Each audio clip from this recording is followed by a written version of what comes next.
اگر نیند نہ آئے تو کیا کرے گا؟ ان لوگوں سے اس نیند کی قیمت پوچھو غریبوں، ان بڑے بڑے مالداروں سے اس نیند کی قیمت پوچھو جو ڈبل گولیاں کھاتے ہیں مگر نیند نہیں آتی، ایئر کنڈیشن میں لیٹے ہیں مگر نیند نہیں آتی، ہزاروں آسائشیں زندگی بھرے ہیں ان کے کمروں میں مگر نیند نہیں آتی۔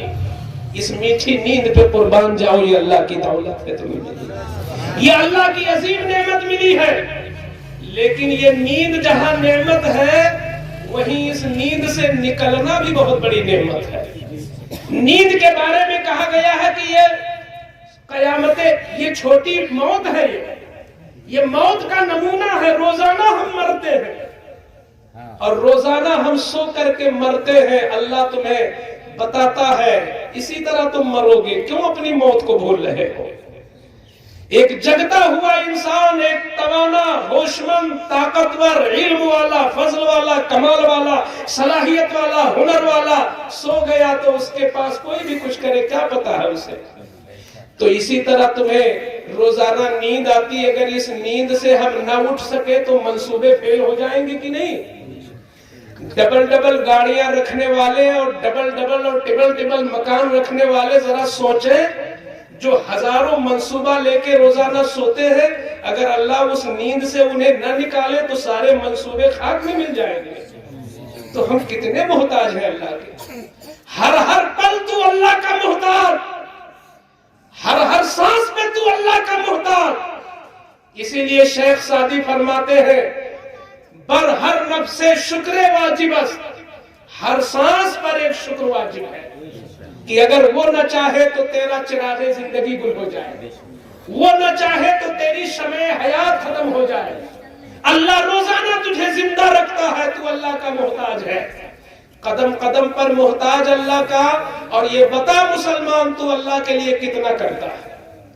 حضور فرماتے ہیں اللہ کے لیے اتنا کر جتنا تو اللہ کا محتاج ہے، اللہ کے لیے اتنا کر جتنا تو اللہ کا محتاج ہے۔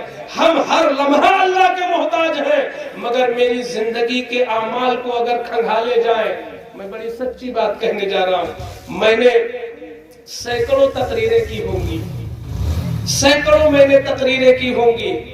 کیا اگر ہمارے ہاتھ میں قرآن دے دیا جائے اور مجھ کو مسجد کے ممبر پہ کھڑا کر دیا جائے اور کہا جائے کہ کھا قسم کہ تیری ہر تقریر اللہ کے لیے تھی، تو کیا ہم کھا پائیں گے؟ اگر ہمارے ہاتھ میں ہتھکڑی باندھ کر اور ہمارے پیروں میں زنجیر ڈال کر غازی میاں کے آستانے پر پہنچا کے کوئی کہہ دے بتا کیا ساری تقریریں تیری اللہ کے لیے تھی، تو ہمارے منہ پہ تالے لگ جائیں گے، ہم نہیں کہہ پائیں گے اس دربار عالی میں۔ اس کا مطلب یہ ہے کہ ہم خود سمجھتے ہیں اپنی خطاؤں کو، دنیا سمجھتی ہے۔ کیا تم جتنی نمازیں پڑھے ہو کہہ سکتے ہو پھول وہ اللہ کے لیے ہے؟ ہمارے اعمال میں دکھاوا شامل رہتا ہے، ہمارے اعمال میں ریاکاری رہتی ہے، ہمارے اعمال میں نفاق رہتا ہے۔ ایک مدرس نہیں کہہ سکتا میرا پڑھانا یہ اللہ کی رضا کے لیے ہے، ایک امام یہ مکمل نہیں کہہ سکتا کہ میری امامت خدا کی رضا کے لیے ہے۔ اور حضور فرماتے ہیں کہ تم اللہ کے لیے اتنا کرو جتنا تم اللہ کے محتاج ہو۔ لیکن ہم جب دیکھتے ہیں مہینوں مہینوں سالوں سالوں نکل جاتے ہیں، ہمارے عمل کا فائدہ ہم ہی کو لوٹتا ہے۔ ہم اپنے لیے کرتے ہیں، اپنی شہرت کے لیے کرتے ہیں، اپنے فائدے کے لیے کرتے ہیں۔ خالص اللہ کے لیے کرنے والے تو چلے گئے زمین سے، اور ہے بھی تو ہمیں نظر نہیں آتے۔ انہی کے صدقے میں بارش بھی ہوتی ہے، اگر وہ اللہ والے اٹھا لیے جائے تو بارش کے بغیر مر جاؤ گے، اور روزی کے بغیر تمہارے جنازے بچ جائیں گے اسی زمین پر۔ تسبیح کے دانے ہلانے والے یہ سارے ڈھونگی لوگ ایک طرف ہو جائیں گے، وہ لوگ جو واقعی اللہ کے لیے کرتے ہیں وہ ہماری نظروں سے غائب ہے۔ وہ رابعہ بصریہ جیسی عورتیں چلی گئی زمین سے، ایک دن اپنے حجرے سے نکلی اور ایک ہاتھ میں آگ لیا اور ایک ہاتھ میں پانی لیا اور بڑی تیزی کے ساتھ جا رہی تھی۔ دیکھنے والے نے دیکھا، کہا مائی صاحبہ یہ کہاں جا رہی اتنی تیزی کے ساتھ، وہ بھی ہاتھ میں آگ اور ایک ہاتھ میں پانی؟ تو فرماتی ہے کہ میں نے سنا ہے کہ کچھ لوگ جہنم کے خوف سے نماز پڑھتے ہیں، یہ پانی لے جا رہی ہوں کہ میں اس جہنم کو بجھا دوں گی کہ نہ جہنم رہے، نہ لوگ جہنم کے ڈر سے نماز پڑھے تو خدا کے ڈر سے نماز پڑھے۔ تو کہا گیا کہ آپ نے پانی کیوں لیا ہے، آپ نے آگ کیوں لیا ہے؟ تو فرماتی ہے کہ آگ اس لیے میں نے لیا ہے کہ میں نے سنا ہے کچھ لوگ ہمارے بصرہ کے اندر جنت کی لالچ میں نماز پڑھتے ہیں، میں ایسی جنت میں آگ لگا دوں گی، نہ جنت رہے نہ جنت کی لالچ والی نماز رہے، نماز رہے تو اللہ کی رضا والی نماز رہے۔ اس کے بعد اپنے ہاتھوں کو اٹھا کے دعا مانگا، میری ماں بہنیں بھی بیٹھی، لوگ بیٹھے، بتائیں کوئی اتنی دعا کر سکتا ہے؟ انہوں نے دعا کیا، اللہم ان کنت اعبدک خوفا من نارک فالقنی فیہا، اے میرے مولا اگر تیری بندی رابعہ نے کبھی بھی ایک سجدہ جہنم کے خوف سے کیا ہو تو اس رابعہ کو اسی جہنم میں ڈال دے، اور اگر اس رابعہ نے ایک سجدہ کبھی جنت کی لالچ میں کیا ہو تو ہمیشہ ہمیش کے لیے تو مجھے جنت سے محروم کر۔ یہ وہ لوگ تھیں، یہ وہ لوگ تھے، ایسے لوگ اس زمین پر جن کا ہر عمل صرف اللہ کی رضا کے لیے۔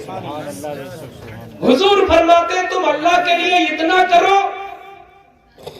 آج سالوں سال گزر جاتے ہیں ہماری آنکھوں سے آنسو نہیں نکلتے۔ کیا بزرگوں کی کوئی مجلس ایسی تم کو کتابوں میں ملتی ہے؟ صوفیہ کی زندگی پڑھو، جنید بغدادی کی زندگی پڑھو، حضرت سید سالار مسعود غازی کی زندگی پڑھو، یہاں تک کہ ماضی قریب کے ہمارے بزرگان دین ہیں، مفتی اعظم ہند کی زندگی پڑھو، اعلیٰ حضرت کی زندگی پڑھو، حجت الاسلام کی زندگی پڑھو۔ ان بزرگان دین کی کوئی بھی محفل خالی نہیں رہتی تھی جن میں آنکھوں سے آنسو نہ نکلتے ہو، مگر آج تقریروں کا حال یہ ہے کہ تقریریں ہوتی ہیں لوگ مسکراتے ہیں، تقریریں ہوتی ہیں لوگ گٹکا کھا رہے ہیں، تقریریں ہوتی ہیں لوگ آپسی باتیں کر رہے ہیں، تقریریں ہوتی ہیں لوگ مسکرا رہے ہیں۔ مطلب کیا ہے؟ تم خود اپنا حساب لے لو کہ تم کہاں جا رہے ہو، تم کس۔ وہ حسن بصری الحمدللہ کہ جنہوں نے ام المومنین حضرت ام سلمہ کا دودھ پیا ہے، اتنے بڑے ولی اور اتنے بڑے صحابہ، اتنے بڑے تابعی کہ حضرت مولا علی سے جتنے بھی سلسلے دنیا میں آئے ہیں وہ سب حسن بصری کے واسطے سے آئے ہیں۔ حضرت مولا علی کے مرید خاص ہے حسن بصری، مولا علی کے خلیفہ ہے حسن بصری، مگر زندگی دیکھو، ایک دن اپنے مکان کے چھت پہ بیٹھے اپنے گناہوں کو یاد کر کے رب کے خوف سے رو رہے تھے، اپنے گناہوں کو یاد کر کے رب کے خوف سے رو رہے تھے، اتنا روئے کہ ان کے چھت سے انہی کے آنسو زمین پر گرنے لگے۔ ایک راستہ گلی میں چلنے والا گزر رہا ہے، اس کے اوپر حسن بصری کے آنسو گر گئے، سر اٹھا کے دیکھا، اس نے کہا کہ اے اللہ والے یہ بتا کہ میں نمازی آدمی ہوں، تیرے آنسو میرے کپڑے پہ گر گئے ہیں، یہ بتا اس کو دھوؤں یا ایسے نماز پڑھ لوں، یہ پاک ہے کہ ناپاک؟ تو حسن بصری کا تقویٰ دیکھو، فرماتے ہیں کہ دھو لے تب نماز پڑھ۔ یہ حسن بصری کے گناہوں کے آنسو ہیں اور اس میں گناہ کا اثر گیا ہے، اس لیے اسے تم دھو کے پڑھنا۔ یہ ان کو وہ اپنے لیے نہیں تھی، یہ ان کی عاجزی تھی۔ حقیقت یہ ہے کہ یہ سب ہمارے لیے ہوتا ہے۔ ہم جب روتے ہیں تو ہمارے گناہ صاف ہوتے ہیں۔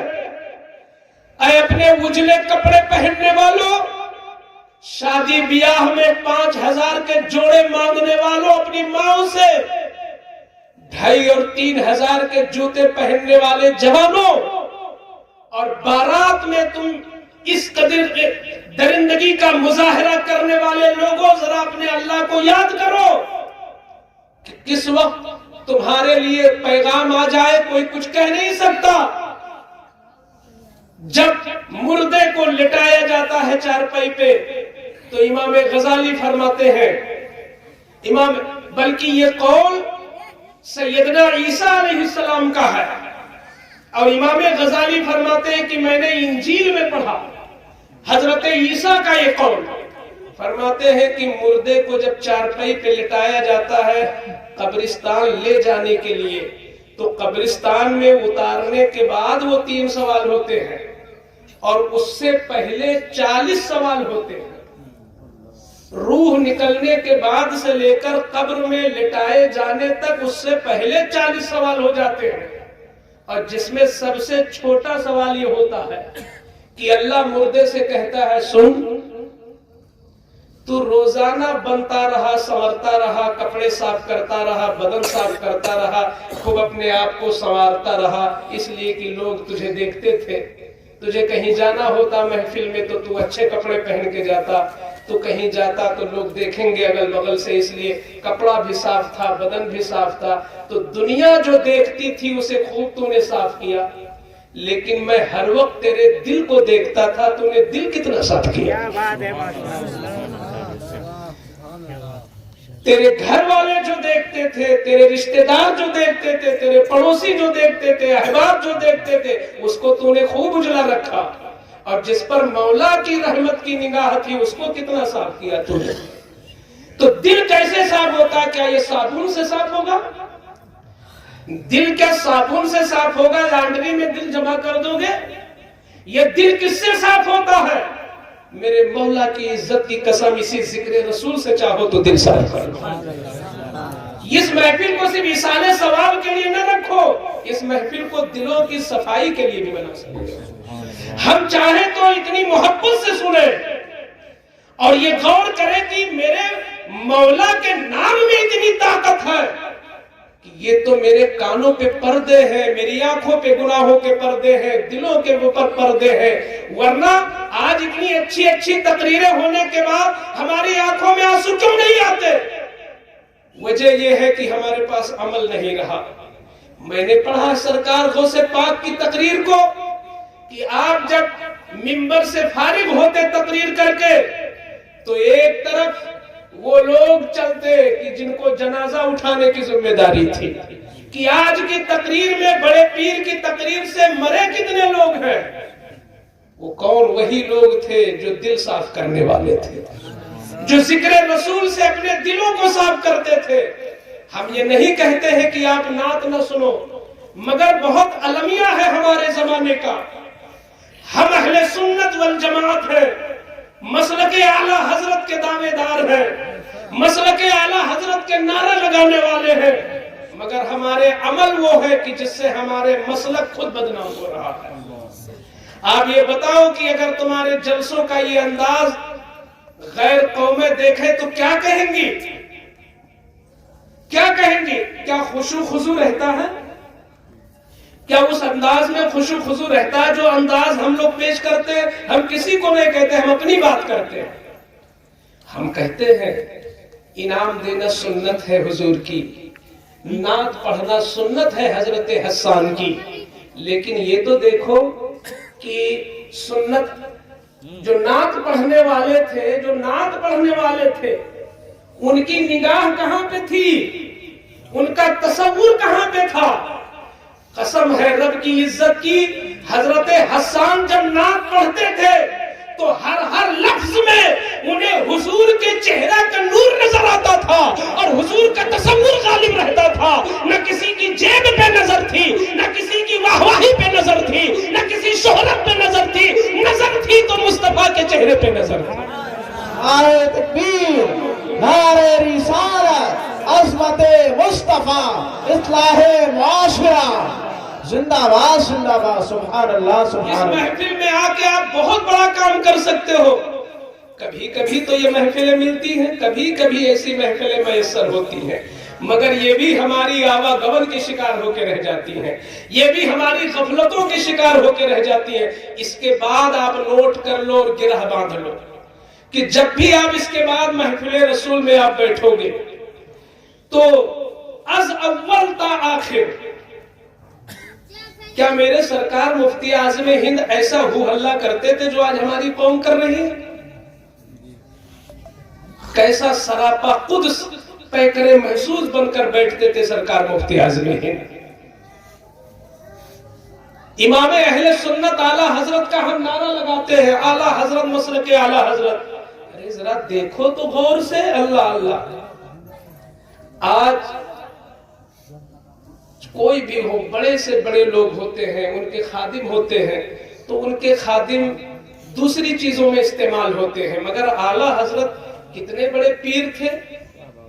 اعلیٰ حضرت کتنے بڑے پیر تھے کہ مارہنا والے جہاں پہ 7 قطب لیٹے ہوئے ہیں، اس گھرانے کے لوگوں نے اپنے یہاں کے بچے کو نہیں، بریلی کے پٹھان کو کہا کہ یہ چشم و چراغ ہے مارہنا کے. اگر ایک پیر اپنے بچے کو پیر بنا دے تو کون کمال. پیر کے یہاں پیر ہی پیدا ہو رہا ہے،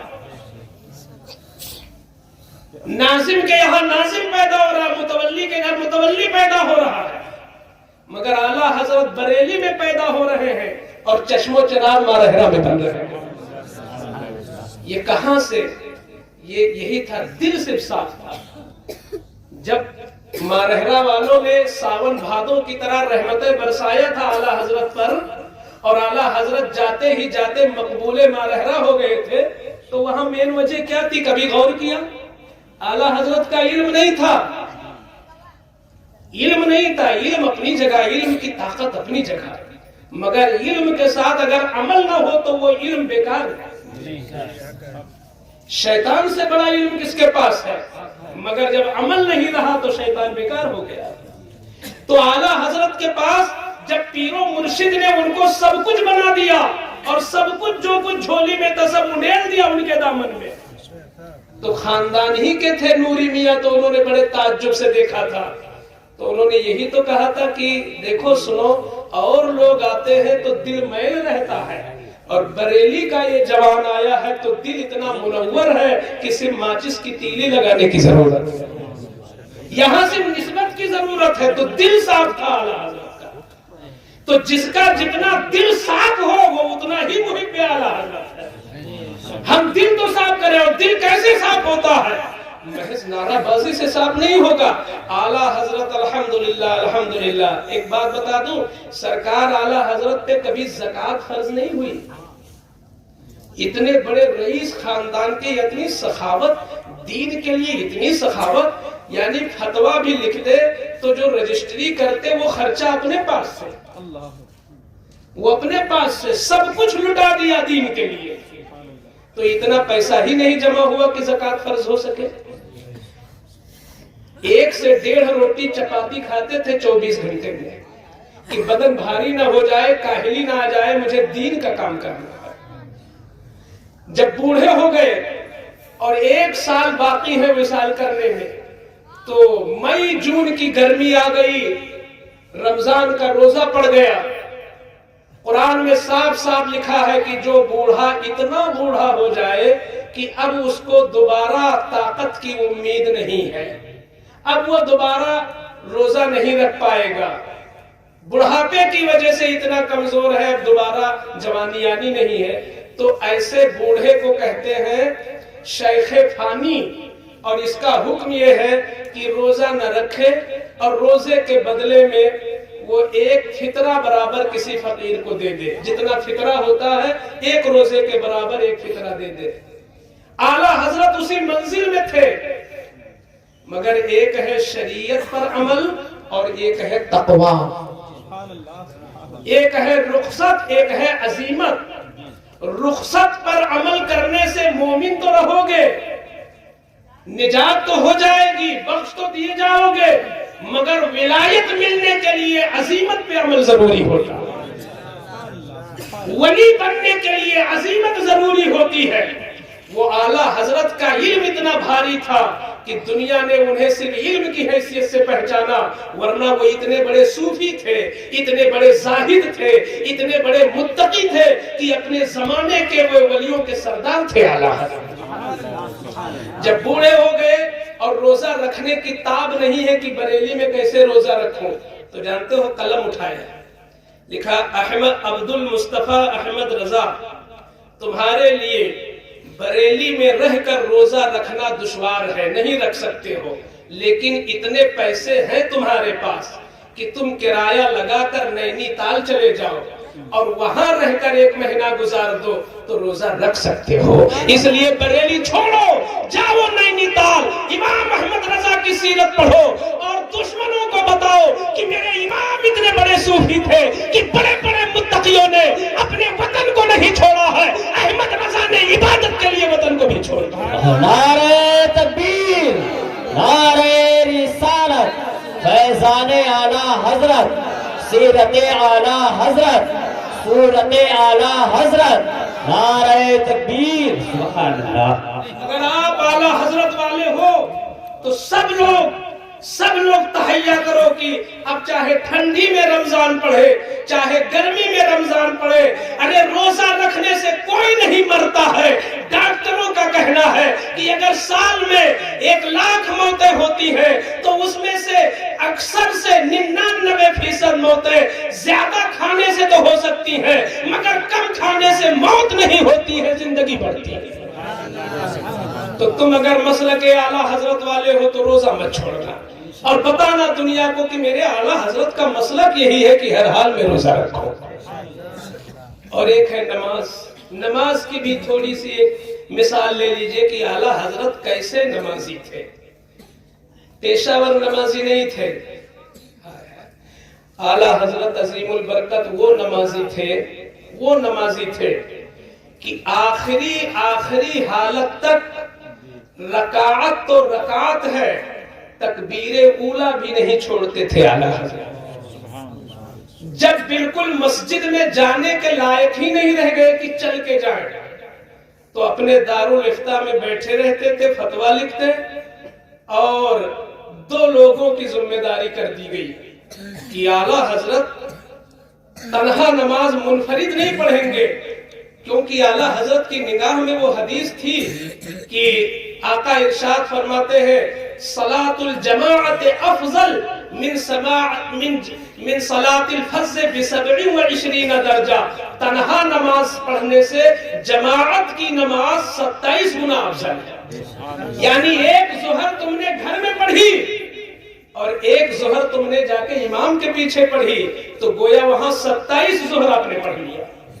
فیشن میں لوگ گھروں میں نماز پڑھتے ہیں، فیشن بازی میں لوگ ہر اعتبار سے کوئی رکاوٹ نہیں تو بھی گھروں میں پڑھ لیتے ہیں. یہ کہاں مسلک ہے اعلیٰ حضرت کا؟ اعلیٰ حضرت کے ڈھرے پہ آپ کہاں ہو؟ اعلیٰ حضرت کے سچے دیوانے آپ کہاں ہو؟ ان کی صحیح تصویر کو اپنانے والے آپ کہاں ہو؟ امام احمد رضا جماعت آخر تک نہیں چھوڑے. جب چلنے کے لائق نہیں رہے تب آپ نے خادموں کو استعمال کیا. اپنے خادموں کو جھنڈا اٹھانے کے لیے نہیں استعمال کیا، اپنے خادموں کو پوسٹر بازی کے لیے نہیں استعمال کیا، اپنے خادموں کو شہرت و ناموری کے لیے نہیں استعمال کیا، بلکہ استعمال کیا تو عبادت میں جا کے استعمال کیا. کہا کہ 2 لوگ مجھ کو پکڑ کے لے جائیں، ادھر سے کندھا پکڑ لیں ادھر سے کندھا پکڑ لیں اور نماز مسجد میں پہنچا دیں اعلیٰ حضرت کو. یہ طریقہ تھا. ایک دن ایسا ہوا کہ وہ دونوں خادم غائب ہو گئے. اذان ہو گئی، جماعت کا وقت قریب آ گیا. ایسا لگ رہا تھا کہ جیسے حج کا فارم بھرا ہو اور جہاز اڑنے والا ہو، ہم بیٹھ نہ سکے ہوں. اتنی اہمیت ایک ٹائم کی نماز کو دے رہے اعلیٰ حضرت. سوچے کہ ارے ابھی تو جماعت ہو جائے گی، احمد رضا بیٹھا رہ جائے گا. تو جب کوئی پکڑنے والا نہ ملا تو جیسے 6 ماہ کا بچہ چلتا ہے زمین پہ رینگ رینگ کر، اس طرح احمد رضا اعلیٰ حضرت اپنے دارالافتاء سے مسجد تک گئے تاکہ جماعت نہ چھوٹے، اللہ کی عبادت کی توفیق. یہ ہے اعلیٰ حضرت. مگر ہم آپ جاتے ہیں عرس میں تو وہاں تو جا کے مزار پہ خوب روگا لیے لیکن راستے کی ساری نمازیں سب چھوڑ گئی. وہی عرسوں میں بھیڑ رہتی ہے. کتنے لوگ ہیں نہیں 80% تو ایسے لوگ رہتے ہیں جو پڑھتے ہی نہیں، کہیں 20% لوگ نمازوں پڑھتے ہوں گے. بڑے بڑے جلسوں کانفرنسوں میں ایسے سوال ہوتا ہے. تو اس لیے صحیح لائن پہ آ جاؤ، اوریجنل آ جاؤ، کوالٹی پہ آ جاؤ. اس کے بغیر کچھ نہیں ہے دنیا میں. آپ جس دن روح نکلنے والی ہوگی تو سب ایسے یہی کا یہی دھرا رہ جائے گا. دنیا شمار کرتی ہے کہ بڑے نیک ہیں، ارے گاؤں کے حافظ قرآن ہیں، گاؤں کے عالم ہیں، امام صاحب ہیں، کیا کہنا. لیکن اللہ اللہ، غوث اعظم جیسے لوگ کیا کہتے ہیں، میرے مولا کل قیامت کے دن مجھے اندھا اٹھانا،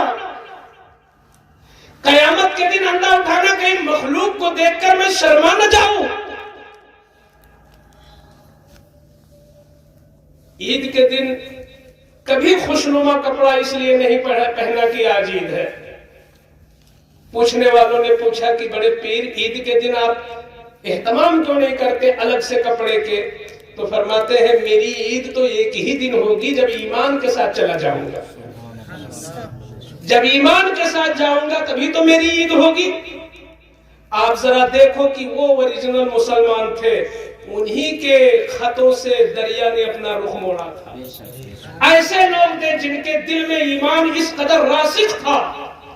عمر جیسے لوگ، ان کے روئے روئے میں اسلام کا نور تھا، ان کے بال بال میں اسلام کی حرارت تھی، ان کے نس نس میں عشق رسول تھا. تبھی تو اپنے حجرے سے نکلتے تو جہاں تک سایہ جاتا تو شیطان بھاگ جاتا تھا کہ عمر نکل پڑے. تو ہم ان کے غلاموں کے غلاموں کے غلاموں کے غلام تو بننے کی کوشش کریں. یہ بتاؤ، اگر ہمارا دل کچھ بھی پگھل گیا ہو تو کیا آج ہم اتنے لوگ ہیں عہد کر سکتے کہ انشاءاللہ نماز ضرور پڑھیں گے؟ کتنے لوگ پڑھیں گے آپ لوگ؟ ارے تو فرشتے دیکھ رہے ہیں. سبحان اللہ. دل سے آپ کر لو، کوئی ضرورت ہے دل سے عہد کر لو. میں تو کہتا ہوں کہ اگر دو لوگ ایسے جو پنج وقتہ نمازی نہیں تھے اور ہو گئے تو اللہ کی رحمت سے مجھے امید ہے کہ مرحوم حبیب خان کی روح کو ان کی نماز ہی بخش دی جائے گی اور ان کے صدقے میں ان کا درجہ اور بلند ہو جائے گا. اللہ تعالی ہم لوگوں کو جیسے مسلمان اللہ نے بنایا ہے ایسے ہی ہمیں اسلامی شان کی عطا فرمائے. یہ بھی پرچہ دیا گیا تھا. تو حقیقت یہ ہے کہ اعلیٰ حضرت عظیم البرکت رضی اللہ تعالی عنہ نے مزامیر کے ساتھ قوالی کو ناجائز لکھا ہے. مزامیر کے ساتھ اس میں یہ جو رقص کا پہلو ہوتا ہے اور دھن ہوتا ہے، گانا ہوتا ہے، یہ سب شیطانی چیزیں ہیں. یہ شیطانی چیزیں ہیں. ہاں، خالص وہ صوفیانہ کلام جو ہمارے بزرگوں نے سنا ہے، اب نہ اس طرح کے کلام، اور اگر کلام کوئی پڑھے بھی تو اس میں دیگر چیزیں، اتنی چیزیں شامل ہو گئی ہیں. اگر ان دیگر چیزوں کو ہٹا دیا جائے اور صرف صوفیانہ کلام رہے تو سنا بھی جا سکتا ہے، پڑھا بھی جا سکتا ہے. تو اللہ تعالی ہمیں صحیح معنوں میں مسلک اعلیٰ حضرت پر استقامت عطا فرمائے اور اس کی سچی خدمت کی توفیق عطا فرمائے. میرے مولا، ہم لوگ جتنے بھی یہاں بچے ہیں، تیرے نبی کا فرمان ہے کہ آخری کا اعتبار ہوتا ہے. میرے مولا، جو بھی چند لوگ بچے ہیں ان سب کی خصوصی حاضری اپنی بارگاہ میں قبول فرما لے. وما علینا الا البلاغ. السلام علیکم ورحمۃ اللہ.